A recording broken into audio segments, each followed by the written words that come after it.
शामिल है। तकरीबन 2.5 से 3% के आसपास की मजबूती हम भारतीय एयरटेल में देख रहे हैं। और दरअसल उसकी वजह यह है कि कंपनी प्रेफरेंशियल इशू के जरिए फंड जुटाने वाली है। 28 जनवरी को बोर्ड की बैठक है और ज़्यादा डिटेल के साथ हमारे सहयोगी सौमित सरकार हमारे साथ जुड़ गए हैं। सौमित, अचानक से ये फंड जुटाने का फैसला कहाँ से आया और इससे जुड़े और अपडेट्स क्या हैं आपके पास?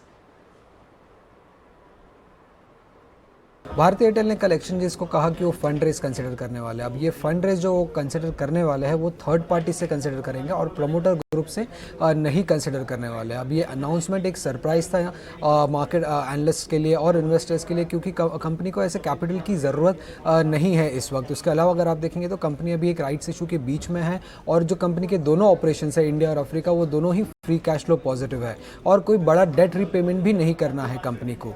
अगर आप देखेंगे तो पिछले 3 साल में कंपनी ने करीब 51,000 करोड़ रुपीस अब तक रेस किया है अपने शेयर होल्डर्स से, और आगे जाके वो करीब 15,750 करोड़ रुपीस और रेस करने वाले हैं, क्योंकि जो बैलेंस कॉल है राइट्स इशू का वो अभी तक बाकी है। अब अगर आप देखेंगे तो ये जो इक्विटी इशुएंस है, इसके अलावा भी कंपनी ने काफ़ी सारे फंड रेस के मेथड्स यूज़ किए। जैसे उन्होंने अपने अफ्रीका बिजनेस में स्टेक सेल किया है, अपना डेटा सेंटर और टावर कंपनी में भी स्टेक सेल कंपनी ने करके काफ़ी फंड रेज किए हैं पिछले कुछ सालों में।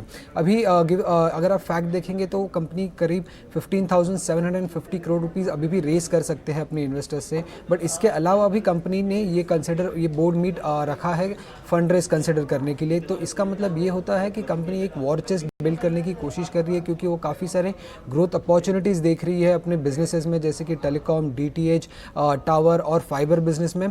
उसके अलावा ये भी हो सकता है कि कोई बड़ा नॉन इन्वेस्टर इंटरेस्टेड है भारतीय एयरटेल में इन्वेस्ट करने के लिए। अगर आपको याद होगा तो वोडाफोन आइडिया ने कुछ टाइम पहले कहा था कि काफ़ी फॉरेन इन्वेस्टर्स का इंटरेस्ट है इंडिया के टेलीकॉम सेक्टर में इन्वेस्ट करने के लिए। और लास्ट ईयर अगर आपको याद होगा तो इकोनॉमिक टाइम्स ने रिपोर्ट किया था कि गूगल शायद भारतीय एयरटेल में इन्वेस्ट कर सकता है। अब जब तक ये अनाउंसमेंट आएगा फंड रेस का और जब तक सारी डिटेल्स पता चलेगी मार्केट को, तब तक 2 चीज़ें ओवरहैंग रह सकती है इन्वेस्टर्स के दिमाग में। पहले तो क्या प्राइस पे ये शेयर्स इश्यू होंगे, क्योंकि वो प्राइस एक बेंचमार्क बन जाएगा भारतीय एयरटेल के शेयर प्राइस के लिए। और उसके अलावा ये फंड्स कैसे डिप्लॉय करेगी मैनेजमेंट, ये भी इंपॉर्टेंट रहेगा जानना ये दोनों अनाउंसमेंट्स में से अभी। धन्यवाद सौमित, ये सारी डिटेल्स हमारे सामने रखने के लिए। तो भारतीय एयरटेल आज फोकस में है, स्टॉक में करीब 3% की मजबूती भी देखने को मिल रही है। हालांकि कंपनी के कोई भी ग्रोथ प्लान सामने नहीं है, पर ये जो इंटरेस्टिंग मूव आया है जहां पे कंपनी प्रेफरेंशियल इशू के जरिए पूंजी जुटाने पर बैठक कर रही है। हालांकि राइट इशू के जरिए भी उनके